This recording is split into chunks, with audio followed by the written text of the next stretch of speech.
Imagine a man with enough strength to bring down an entire temple, yet vulnerable to his own desires. Samson's life is a roller coaster of power, betrayal, and redemption. Let's explore how he changed Israel's fate and left an indelible mark on Gaza. Samson's story begins with a surprising and divine announcement. Manoah, a man from the tribe of Dan, and his wife, who was barren, lived an ordinary life until an angel of the Lord appeared to them with an extraordinary message. Manoah's wife, while working on her daily tasks, was astonished by the visit of this angel. He told her that although she was barren, she would soon give birth to a son. This would not be an ordinary child. He was destined to be a Nazirite from the womb, dedicated to God for his entire life. A Nazirite followed strict vows. He could not drink wine or any strong drink, could not cut his hair, and could not go near unclean things. Imagine the scene. A childless woman, disheartened by her inability to conceive, suddenly receiving a heavenly promise. It wasn't just the promise of a son, but a son who would be a deliverer for her people, the Israelites, who were suffering under the oppression of the Philistines. The angel instructed that, in addition to the restrictions for Samson himself, she too must abstain from wine, strong drink, and impure foods during her pregnancy. When Manoah heard about the angel's visit, he prayed to the Lord, asking for the man of God to return and teach them how to raise the boy who was to be born. So the angel returned and reiterated the instructions to Manoah's wife. This time, Manoah was also present and, in a gesture of gratitude and reverence, offered a sacrifice to the Lord. When the angel ascended in the flame of the sacrifice, Manoah and his wife were terrified, realizing they had seen a divine messenger. Samson's birth was thus surrounded by expectations and a sense of greater purpose. He was not just an ordinary child, he was the result of God's direct intervention, a response to the prayers and suffering of an oppressed people. This remarkable beginning indicated that Samson's life would be full of extraordinary events and grand challenges. The divine promise to Manoah and his wife reminds us that often, in moments of despair and barrenness, whether literal or metaphorical, a promise of change and salvation can emerge. It is like a seed planted in arid soil that, against all odds, blossoms and brings hope and renewal. Samson was born and grew up blessed by the Lord from the start. As he grew, the boy became strong, and the Spirit of the Lord began to move him towards his destiny. He was raised under the Nazirite vows, never cutting his hair, abstaining from wine, and staying away from unclean things. From a young age, Samson showed signs of his extraordinary strength. He wasn't just physically strong, there was an aura of determination and purpose around him. He knew he was different, that he had a special calling, though he probably didn't fully understand the magnitude of his destiny. Imagine a young man who, unlike his peers, had a strict set of rules to follow. While other boys could live freely, Samson was aware of his restrictions. This disciplined life, however, was accompanied by manifestations of divine presence in his life. He felt the Lord's strength, a strength that would become legendary. Samson's youth was marked by episodes where his physical strength and connection to God began to show in powerful ways. In one such moment, while traveling to Timnah, Samson encountered a young lion. Without hesitation and with supernatural strength, he tore it apart as if it were a young goat, even though he was unarmed. This event not only highlighted his strength, but also the ongoing and protective presence of the Spirit of the Lord. This impressive act was kept secret for a while. Later, on his way back, Samson found the lion's carcass. Surprisingly, there was a swarm of bees and honey inside it. He ate some honey and took some to his parents, but didn't reveal the source of the honey to them. These events, though small, began to shape Samson's reputation. He was destined for great deeds, but would also face great challenges. Each step in his journey brought him closer to his role as Israel's deliverer, even as he was still discovering what that meant. The birth and youth of Samson show us how he was prepared from the beginning for a greater purpose. His physical strength was just an outward sign of the strength and purpose that God had placed within him. And so his journey was just beginning, full of promises and dangers. Samson, now a young adult, continued to follow the path set for him. On one of his trips to Timnah, he saw a young Philistine woman and was smitten. He went back home and told his parents, "I saw a Philistine woman in Timnah. Get her for me as my wife." His parents were upset because the Philistines were enemies of Israel. They asked, "Isn't there a woman among your relatives or our own people? Why do you have to go to the uncircumcised Philistines to get a wife?" But Samson insisted, "Get her for me. She's the one I want." Samson was determined, and his parents eventually gave in. They didn't know this was part of the Lord's plan to create an opportunity against the Philistines. On his way to Timnah to make the wedding arrangements, Samson passed by the spot where he had killed the lion. When he turned aside to look at the lion's carcass, he found the swarm of bees and the honey. He scooped out some honey, ate it, and gave some to his parents without telling them where it came from. During the 7-day wedding feast, Samson decided to entertain himself with a riddle for his 30 Philistine companions. He said, "Let me pose a riddle to you.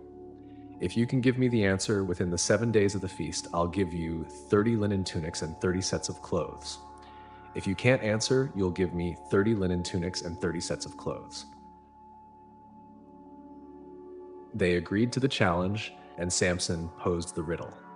Out of the eater came something to eat. Out of the strong came something sweet. For 3 days, the Philistines couldn't solve the riddle. On the 4th day, desperate, they went to Samson's wife and threatened her, "Convince your husband to explain the riddle, or we'll burn you in your father's house." Afraid for her life, she began to beg Samson. She cried for the entire 7 days of the feast, and finally, on the 7th day, he gave in and told her the answer. She immediately revealed the secret to her countrymen. On the 7th day before sunset, the men of the city came to Samson and said, "What is sweeter than honey?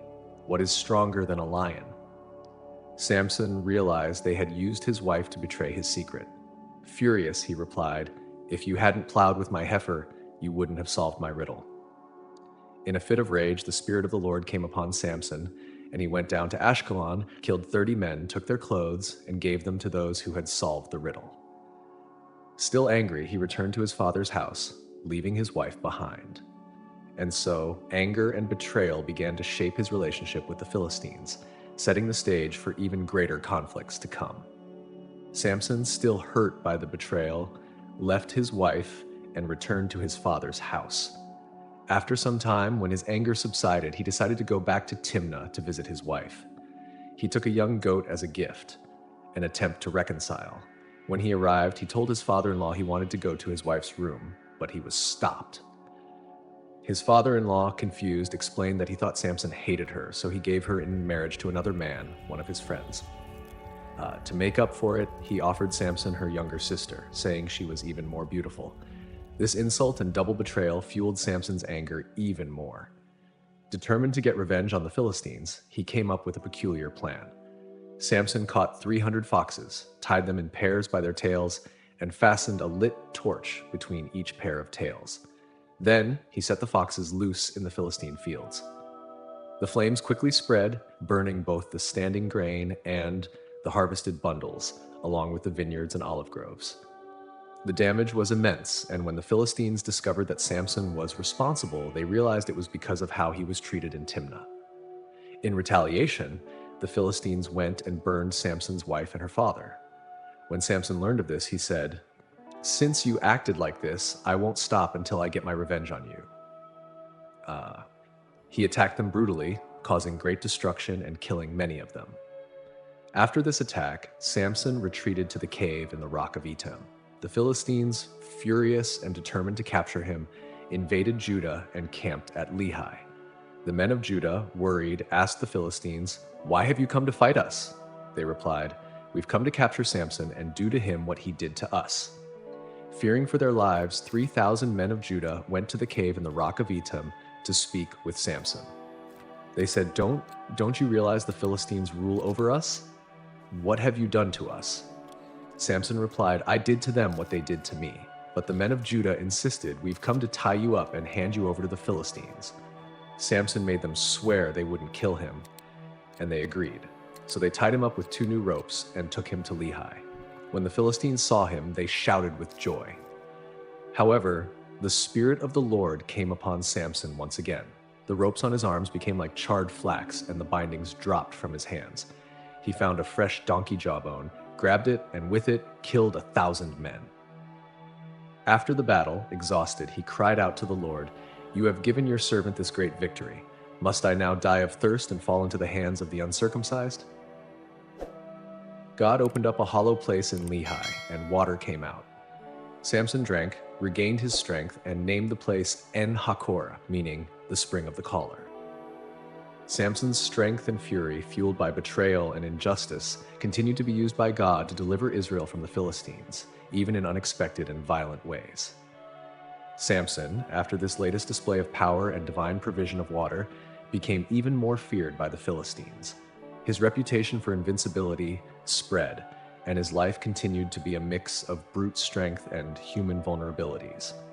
On another occasion, Samson went to Gaza, one of the main Philistine cities. There, he found a prostitute and spent the night with her. When the people of Gaza found out that Samson was in the city, they surrounded the place and set an ambush, waiting to catch him at dawn. They stayed on guard silently all night, planning to kill him at daybreak. However, Samson got up at midnight, possibly sensing the danger surrounding him. He went to the city gates, tore them out along with the posts, and carried them to the top of the hill facing Hebron, over 25 miles away. This incredible feat not only showed his strength, but also sent a clear message: not even the fortified cities of the Philistines could stop Samson. These acts of superhuman strength maintained Samson's reputation as the terror of the Philistines. But his personal life, especially his choices regarding women, often put him in complicated situations. He seemed drawn to danger and relationships that challenged the norms and expectations of his own people. During this period of his life, Samson met Delilah in the valley of Sorek. Delilah, whose name would become synonymous with betrayal, quickly won Samson's heart. He fell deeply in love with her, and the Philistines, seeing an opportunity, approached her with a proposal. Each of the Philistine leaders offered her 1,100 shekels of silver if she could discover the secret of Samson's strength. Delilah accepted the offer and began to pressure Samson to reveal the secret of his strength. Using her charm and manipulating Samson's feelings, she repeatedly asked how he could be tied up and subdued. Samson, however, did not give in easily. First, he told her that if he were tied up with 7 fresh bowstrings, he would lose his strength. Delilah tried, but when the Philistines came to capture him, he broke the bowstrings easily. Delilah insisted, accusing him of mocking her. He then said that if he were tied up with new ropes, he would lose his strength. Again, she tried and failed. Samson continued to play with danger, not realizing the gravity of the situation. On the third attempt, he said that if his braids were woven into the fabric on a loom and secured with a pin, he would become weak. Delilah did this while he slept, but once again, Samson broke free easily. Frustrated and determined, Delilah kept pressing Samson day after day. She used not only logic but also emotions, questioning his love for her and crying, until Samson, exhausted and emotionally worn down, finally revealed his secret. He told her that since birth, his hair had never been cut because he was a Nazirite, dedicated to God. If his hair were cut, he would lose his strength. This revelation marked a crucial point in Samson's life. Delilah, realizing he had told the truth, informed the Philistine leaders. They brought the promised money and prepared to capture him. While Samson slept in Delilah's lap, she called a man to shave off the 7 braids of his hair. Immediately, his strength left him, and he became as vulnerable as any other man. With his secret betrayed and his strength gone, the Philistines easily captured Samson, blinded him, and took him to Gaza, where they bound him with bronze chains and put him to work as a slave, grinding grain in prison. The great warrior and deliverer of Israel was now humbled and captive, a prisoner in the hands of his enemies. Samson, now blind and enslaved, spent his days grinding grain in the prison of Gaza. A life once marked by acts of strength and bravery was now a routine of hard labor and humiliation. However, as he worked in the prison, something unexpected began to happen. His hair started to grow back. The Philistines, confident in their victory and believing Samson was completely defeated, neglected the growth of his hair, ignoring the source of his strength.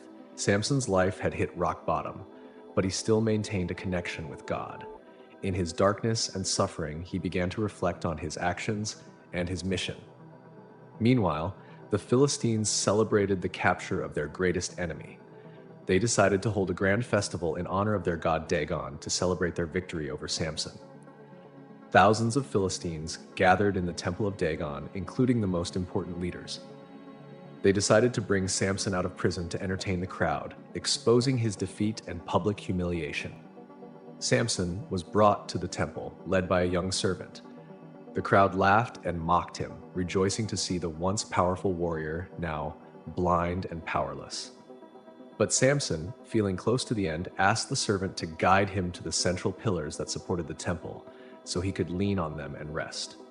When he reached the pillars, Samson prayed to the Lord, asking for strength one last time. He cried out, "O sovereign Lord, remember me.